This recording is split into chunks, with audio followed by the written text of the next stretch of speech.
दोस्तों आज है 6 अप्रैल 2025 और दिन है रविवार। चूँकि रविवार के दिन एडिटोरियल वाला हिस्सा द हिंदू में नहीं रहता है, द हिंदू मेनली फोकस करता है साइंस वाले सेक्शन के ऊपर, इसलिए आज हम साइंस के ऊपर ज़्यादा फोकस करेंगे। लेकिन सबसे पहले जो न्यूज़ हम डिस्कस करने वाले हैं वो भारत और श्रीलंका के रिलेशन को बताती। वर्तमान परिप्रेक्ष्य में देखा जाए, श्रीलंका हमारा पड़ोसी देश है। पड़ोसी देश होते हुए ऐसा ना हो कि उसके ऊपर दूसरे चाइना जैसे कंट्री का प्रभुत्व ज़्यादा बढ़ना चालू हो जाए, इसलिए अपनी जो कंट्रीज़ हैं, नेबरिंग कंट्रीज़ हैं, उनका भारत हमेशा से ख्याल रखता है। हाल फिलहाल में देखा जाए, प्रधानमंत्री नरेंद्र मोदी की श्रीलंका विज़िट करी जाती है। पार्टिकुलरली श्रीलंका में रहने वाले जो अल्पसंख्यक माइनॉरिटीज़ तमिल कम्युनिटी के लोग हैं, उनकी क्या क्या चिंताएं हैं, उनकी जो लीडर हैं, उनकी जो पार्टियां हैं, उनके साथ में प्रधानमंत्री नरेंद्र मोदी की बातचीत हुई है। उसी पर आधारित ये आर्टिकल है। तो ऐतिहासिक इंडो लंका समझौता हुआ है एंड तमिलों की राजनीतिक स्थिति की चर्चा यहाँ पर करी जाती है। तमिल पार्टियों ने शनिवार को प्रधानमंत्री नरेंद्र मोदी से कहा है कि 1987 की जो हिस्टोरिकल इंडो लंका एमओयू है, अब भी द्वीप में तमिलों के लिए राजनीतिक समाधान प्राप्त करने का एकमात्र साधन बना हुआ है और इस टारगेट को पाने के लिए भारत की वैध भागीदारी इम्पॉर्टेंट है, ऐसा वहाँ के लोगों का कहना है। तो प्रधानमंत्री मोदी जो इस समय श्रीलंका के दौरे पर हैं, इन्होंने शनिवार दोपहर विपक्षी राजनीतिक दलों के अलग अलग ग्रुप के साथ में बातचीत करी थी। तमिल दलों के साथ में बैठक हुई। इसमें कौन कौन लोग शामिल हैं, जैसे कि इलंकई Tamil Arasu Kachchi, all Ceylon Tamil Congress, people liberation organisation of Tamil Eelam liberation organisation. इनके साथ में बैठक करने का उद्देश्य था इनकी पॉलिटिक्स से, राजनीति से रिलेटेड क्या समस्याएं हैं, मतलब क्या ये लोग सरकार में हिस्सेदारी कर पा रहे हैं या नहीं कर पा रहे हैं, कितना ये लोग आगे बढ़ पा रहे हैं, जैसे कि राज्य एजेंसियों द्वारा ज़मीन पर कब्जा करना, इस प्रकार के मुद्दे भी चर्चित रहे। इन सब के बीच ये धारणा भी बनी रही है कि भारत की तमिल मुद्दे में रुचि कम होते जा रही है, खास करके बदलते जियोपॉलिटिक्स के चलते चलते भारत ज़्यादा तमिलों की समस्याओं के ऊपर फोकस नहीं कर रहा है। तो आईटीई के जो महासचिव हैं MA सुमिथरन ने द हिंदू से कहा है कि हमने प्रधानमंत्री मोदी से कहा था कि तमिल मुद्दा अब भी अनसुलझा है और ये एक्सेप्ट किया गया है कि 13वें नंबर का जो संशोधन है, जो कि अधिकार वितरण से जुड़ा हुआ है, तो समझौते के आदर्शों को पूरा नहीं कर पा रहा है। मतलब जो बातें बोली गई थी वो चीज़ें हमको नहीं मिल पा रही हैं। तो आप एक मित्र हैं, पड़ोसी देश हैं, इसके नाते हम भारत से अनुरोध करते हैं कि वो श्रीलंका की सरकार से बातचीत करें और बोले कि नहीं, इन लोगों को भी अधिकार दिया जाए। हमने ये भी बताया कि हमारी पार्टी का नाम फेडरल पार्टी था और हम हमेशा से संघीय शासन व्यवस्था की मांग करते हैं, मतलब राज्य के पास अलग पावर, केंद्र सरकार के पास अलग पावर, मतलब राज्यों को भी पावरफुल बनाया जाए। भारत की भूमिका और प्रांतीय चुनावों की डिमांड। इसके अलावा बातचीत जो हो रही थी, प्रतिनिधिमंडल ने भारत से ये सुनिश्चित करने में मदद की मांग करी है कि प्रांतीय परिषद चुनाव कराए जाएं, क्योंकि ये चुनाव सार्थक अधिकार वितरण प्रक्रिया का हिस्सा है। इसका मतलब ये है, ये यदि प्रांतीय परिषद के चुनाव यदि कराए जाते हैं ना, तो इससे क्या होगा, इन परिषदों को अधिकार मिल जाएंगी, पावर मिल जाएगी और यहाँ पर तमिल लोगों का राज रहता है। मोदी ने शनिवार को पहले दिए गए अपने भाषण में बोला है कि उन्होंने श्रीलंका राष्ट्रपति अनुरा कुमार दिसानायके से पुनर्निर्माण और मेल मिलाप पर चर्चा करी है। इसके अलावा विपक्ष के नेता से भेंट मुलाकात भी हुई है। अब हम समझ लेते हैं 13वें नंबर का संशोधन। 13th अमेंडमेंट की बात करें तो श्रीलंका के कॉन्स्टिट्यूशन में किया गया एक कॉन्स्टिट्यूशनल अमेंडमेंट है जिसे इंडो लंका एकॉर्ड मतलब 1987 के बाद लागू किया गया था। इसका उद्देश्य था तमिल को पॉलिटिकल ऑटोनॉमी प्रोवाइड करना और एथनिक कन्फ्लिक्ट को शांत करना। 13वें नंबर के जो संशोधन हुए थे उसकी कुछ मुख्य बातें यहाँ पर हमको देखने को मिलती, जैसे कि प्रोविंशियल काउंसिल की स्थापना करी जाएगी, क्रिएशन ऑफ प्रोविंशियल काउंसिल। 13वें नंबर का संविधान संशोधन बोलता है कि श्रीलंका को हम 9 प्रोविंस में बांटेंगे और हर प्रांत के लिए एक प्रोविंशियल काउंसिल रहेगी। ठीक है, 9 प्रोविंस में बांटना है और हर प्रांत के लिए एक प्रोविंशियल काउंसिल बनाई जाएगी। इससे सरकार की कुछ एडमिनिस्ट्रेटिव पावर जो है लोकल स्तर पर प्रोवाइड करी गई। पावर डिवोल्यूशन यहाँ से हो देखने को मिला। ये संशोधन कुछ खास सब्जेक्ट जैसे कि agriculture, education, health, local government, housing, इन पर निर्णय लेने का अधिकार तो केंद्र सरकार ले रही थी, तो इसको हटा करके यहाँ की लोकल काउंसिल को देने की बात करता है। लेकिन डिफेंस, फॉरेन अफेयर और फाइनेंस जैसे मुद्दे सेंट्रलाइज ही रहे। इसके अलावा तमिल लैंग्वेज को मान्यता प्रोवाइड करना, तमिल लैंग्वेज को यदि मान्यता प्रोवाइड करी जाएगी तो इससे तमिल लोगों के लिए नौकरी में थोड़ी आसानी जाएगी। इसके अलावा गवर्नर के रोल की बात करें, हर प्रांत में एक गवर्नर होता है जिसे प्रेसिडेंट ऑफ श्रीलंका नियुक्त करता है। हालांकि प्रोविंशियल काउंसिल को पावर दिए गए, लेकिन गवर्नर को इतनी ज़्यादा ओवरराइडिंग पावर दे दिया गया था कि काउंसिल की ऑटोनॉमी ही कमज़ोर पड़ गई थी। इम्प्लीमेंटेशन में भी बहुत सारी इश्यूज़ हैं, जैसे कि लैंड पावर्स और पुलिस पावर जैसे अधिकार प्रोविंस को कभी भी पूरी तरह से नहीं मिल पाए। अब तक नॉर्दर्न प्रोविंस में प्रॉपर पावर डिवोल्यूशन भी नहीं हो पाया है। तो ये कुछ महत्वपूर्ण मुद्दे थे, पार्टिकुलरली भारत और श्रीलंका के रिलेशन से संबंधित। अब चलते हैं साइंस वाले सेक्शन की तरफ और देख लेते हैं पार्टिकुलरली एक्सट्रीम हीट वाली कंडीशन से ये आर्टिकल जुड़ा है, इसी के ऊपर कुछ रिसर्च सामने आई है।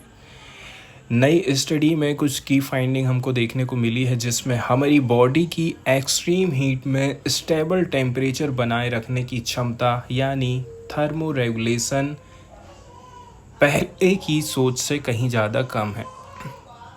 मतलब हम पहले सोचते थे कि 100% हमारी बॉडी थर्मो रेगुलेशन कर पा रही है, मतलब स्टेबल टेम्परेचर मेंटेन कर पा रही, लेकिन अभी ये 80% है, ऐसा सामने आया है।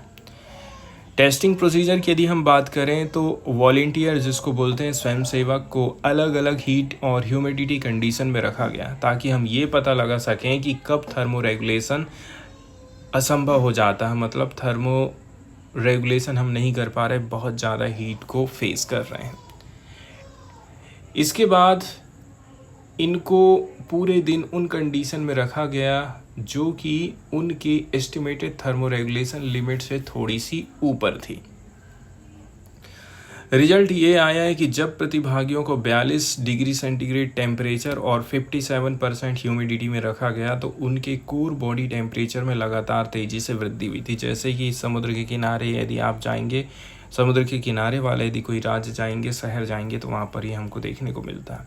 और वे 9 घंटे के एक्सपोजर को पूरा नहीं कर पाए थे। इसका मतलब ये हो गया है कि ऐसे एक्सट्रीम वेदर कंडीशन में हमारी बॉडी की नेचुरल कूलिंग सिस्टम जैसे कि पसीना आना ठीक से काम नहीं कर पाती।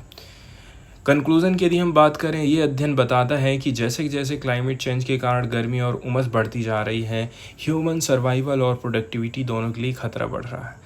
हमें अपनी हीट मैनेजमेंट स्ट्रेटजीज जैसे कि अर्बन कूलिंग, इसके अलावा hydration and work hour adjustment को और भी ज़्यादा बेटर करने की ज़रूरत है।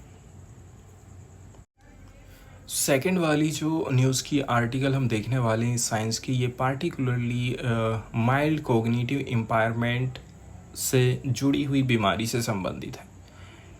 देखिए, एक स्टडी सामने आई है। ये स्टडी उन 44 लोगों पर की गई है जो माइल्ड कोग्निटिव इम्पायरमेंट बीमारी से पीड़ित थे।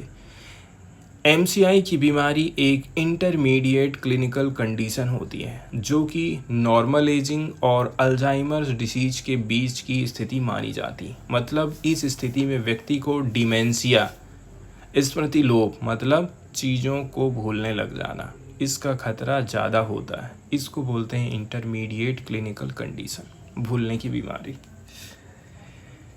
स्ट्रेंथ ट्रेनिंग और उसका इफ़ेक्ट, ठीक है, effect of strength training. Study में ये पता लगाया गया है कि स्ट्रेंथ ट्रेनिंग, जिसको बोलते हैं वज़न उठाने की एक्सरसाइज करवाना, इससे न केवल मेमोरी बेहतर होती है बल्कि ये ब्रेन एनाटॉमी में भी सकारात्मक बदलाव ला देता है। 6 महीने का 6 मंथ इंटरवेंशन किया गया, मतलब 6 महीने का ट्रेनिंग दिया गया था इन लोगों को जो कि इस बीमारी से ग्रसित हैं। इसके बाद उनकी बॉडी में चेंजेस का पता लगाया जाता है। तो जो वॉलंटियर लोग थे उन्होंने 6 महीने तक सप्ताह में 2 बार वेट ट्रेनिंग करी। इसके बाद उनके दिमाग में कुछ सकारात्मक परिवर्तन हमको दिखाई देने लगे, जैसे कि हिप्पोकैम्पस और प्रीक्यूनस, इन 2 एरिया में एट्रोफी मतलब संकुचन या फिर क्षरण से सुरक्षा हमको देखने को मिली थी, एट्रोफी से बचाव देखने को मिला। न्यूरॉन हेल्थ दर्शाने वाले कई जो बायोलॉजिकल पैरामीटर हैं इनमें भी हमको सुधार देखने को मिला। अब निष्कर्ष ये निकला था कि देखिए, ये अध्ययन ये संकेत देता है कि रेगुलर स्ट्रेंथ ट्रेनिंग से मतलब वजन उठाने वाली कसरत करना, इससे न केवल शारीरिक ताकत बढ़ेगी बल्कि ये ब्रेन हेल्थ और कोग्निटिव फंक्शन को भी बेटर बना सकता है, विशेष करके उन लोगों में जो अल्जाइमर रिस्क जोन में आ रहे हैं। अगली वाली जो साइंस की न्यूज़ हम डिस्कस करने वाले हैं दोस्तों, वो एक्यूट प्रोमाइलोसाइटिक ल्यूकेमिया से रिलेटेड है। एक्यूट प्रोमाइलोसाइटिक ल्यूकेमिया, शॉर्टकट में APL बोलते हैं। ये रेयर और एग्रेसिव टाइप का ल्यूकेमिया मतलब ब्लड कैंसर होता है जो शरीर की ब्लड सेल्स को सबसे ज़्यादा प्रभावित करता है। ये एक जेनेटिक म्यूटेशन मतलब अनुवांशिक परिवर्तन के कारण होता है, जिसमें PML और रारा नामक 2 जीन गलती से आपस में फ्यूज़ हो जाते हैं या फिर जुड़ जाते हैं। अब इस फ्यूजन के चलते चलते क्या होता है, जो वाइट ब्लड सेल्स हैं और प्लेटलेट्स हैं इनकी संख्या कम हो जाती है, जिससे शरीर की इन्फेक्शन से लड़ने और रक्तस्राव रोकने की क्षमता हमारी प्रभावित होती है। ये बीमारी कितना खतरनाक और कितना खास है। APL को अन्य कैंसरों से अलग बनाता है कि ये शरीर के लंग और ब्रेन जैसे वाइटल ऑर्गन में भीतरी रक्तस्राव कर सकता है, इंटरनल ब्लीडिंग, जो अगर समय पर इलाज नहीं मिलेगा तो कुछ ही दिनों में मृत्यु का कारण बन जाता है। लेकिन अच्छी बात यह है कि अगर APL को जल्दी से पहचान लेंगे और इलाज शुरू कर देंगे तो ये पूरी तरह से क्यूरेबल है। आज के मॉडर्न ट्रीटमेंट से अधिकांश मरीजों को ठीक किया जा सकता है। इसके बाद हम बात कर लेते हैं स्टैटिक्स एंड चैलेंजेस, आंकड़े और समस्या। APL मतलब एक्यूट माइलॉइड ल्यूकेमिया का एक सब टाइप होता है और सभी AML मामलों में से 10 से 15% इसी के होते हैं। टाटा मेमोरियल अस्पताल में हर साल लगभग 50 से 60 नए APL केसेस आ रहे हैं। एवरेज मरीज की जो उम्र है वो 34 साल है और पुरुष महिला का जो अनुपात है वो 1.5:1 है, मतलब पुरुषों की संख्या ज़्यादा है और महिलाओं की संख्या कम है। समस्या ये है कि APL की पहचान करने वाले मौजूदा टेस्ट धीरे धीरे काम करते हैं, स्पीड कम है, इससे इलाज में देरी होती है। साथ ही ये टेस्ट महंगे उपकरणों और ट्रेनर टेक्नीशियन की डिमांड करते हैं, जो छोटे अस्पतालों और ग्रामीण क्षेत्रों में संभव नहीं हो पाता। इसके बाद रैपिड CSIPR टेक्निक का विकास, development of rapid CSIPR technique. ACTREC मतलब advance centre for treatment research and education in centre, Tata memorial centre Mumbai के वैज्ञानिकों ने CRISPR टेक्नोलॉजी का यूज़ करते हुए एक नया टेस्ट डेवलप किया जिसका नाम है रैपिड CRISPR। रैपिड का मतलब होता है रीडिफाइंड APL आइडेंटिफिकेशन। ये टेस्ट मात्र 3 घंटा, उससे भी कम टाइम लगता है, एकदम परफेक्ट रिजल्ट देता है। ये मौजूदा टेस्ट की तुलना में काफ़ी सस्ता है और इसे चलाने के लिए बहुत ज़्यादा जटिल मशीन नहीं चाहिए। ये टेस्ट कैसे काम करता है? तो देखिए, CRISPR की जीन एडिटिंग के अलावा इसका दूसरा उपयोग है क्या? Molecular diagnosis. इस केस में रैपिड CRISPR टेस्ट को मरीज के पेरीफेरल ब्लड सैंपल में डाला जाता है। अब ये टेस्ट PML रारा जीन म्यूटेशन को पहचानेगा जो इस रक्त कैंसर का रीजन है, और जैसे ही उसे पहचानता है उस म्यूटेशन को कट कर देता है। ये क्रिया एक सिग्नल पैदा करेगी जिसे एक साधारण स्ट्रिप जैसे कि प्रेगनेंसी के टाइम में कोविड स्ट्रिप पर हम देख सकते हैं। इसके बाद सैंपल और टेस्ट की सेंसिटिविटी की बात करें तो 80% मामले में पेरीफेरल ब्लड से ही पहचान हम कर ले रहे हैं। बाकी के 20% में जब वाइट ब्लड सेल काउंट बहुत कम हो जाता है, जैसे कि 1000 से भी कम हो जाए, माइक्रोलीटर से भी कम हो जाए, तब बोन मैरो सैंपल की हमको ज़रूरत पड़ेगी। ये टेस्ट लगभग 100% सेंसिटिविटी और स्पेसिफिसिटी दिखाता है, मतलब फॉल्स पॉजिटिव निगेटिव की संभावना बहुत कम है। रिजल्ट्स एंड एप्लीकेशन की यदि हम चर्चा कर लेते हैं तो इस टेस्ट को 134 क्लिनिकल सैंपल्स पर आजमाया गया है और हर बार सही पहचान हुई है। यहाँ तक कि जब सैंपल में सिर्फ एक कॉपी PML रारा जीन की थी तब भी टेस्ट ने उसको पकड़ लिया था। यानी ये मौजूदा गोल्ड स्टैंडर्ड टेस्ट से 10 गुना ज़्यादा सेंसिटिव है। यानी ठीक है, ये टेस्ट छोटे अस्पताल, क्लिनिक और ग्रामीण क्षेत्रों के लिए गेम चेंजर बन सकता है क्योंकि इसमें महंगे उपकरणों की ज़रूरत नहीं होती है। फ्यूचर स्कोप काफ़ी ज़्यादा है इसको लेकर के देखिए। फ़िलहाल ये टेस्ट 3 अलग अलग स्ट्रिप्स से 3 PML रारा आइसोफॉर्म BCR1, BCR2, BCR3 की पहचान करता है। वैज्ञानिक अब इसे एक ही ट्यूब और एक ही स्ट्रिप में लाने पर काम कर रहे हैं। फ्यूचर में ये स्टैंडर्ड डायग्नोस्टिक टेस्ट बन सकता है, और अगर इसे और भी सरल करेंगे तो शायद घर पर ही APL टेस्ट करना संभव हो पाएगा।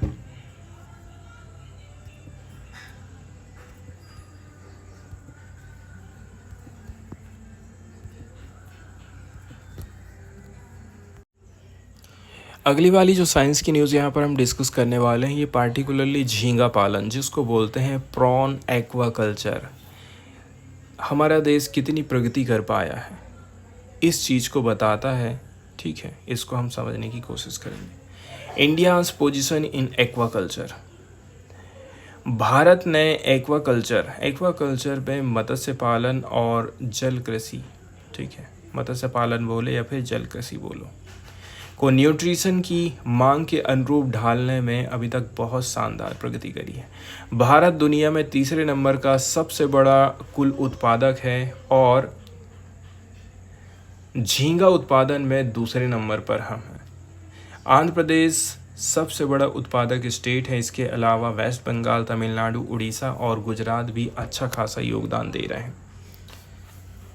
अब हम बात कर लेते हैं हमारी जो डाइटरी प्रेफरेंस है, इसमें चेंजेस आ रहा है, मतलब डिमांड एंड मार्केट को समझने की कोशिश करते हैं। झींगा की हाई प्रोटीन होने की वजह से इसमें फैट भी ज़्यादा नहीं रहता है। इसके कारण इनकी घरेलू और अंतर्राष्ट्रीय बाज़ारों में मांग बढ़ रही है।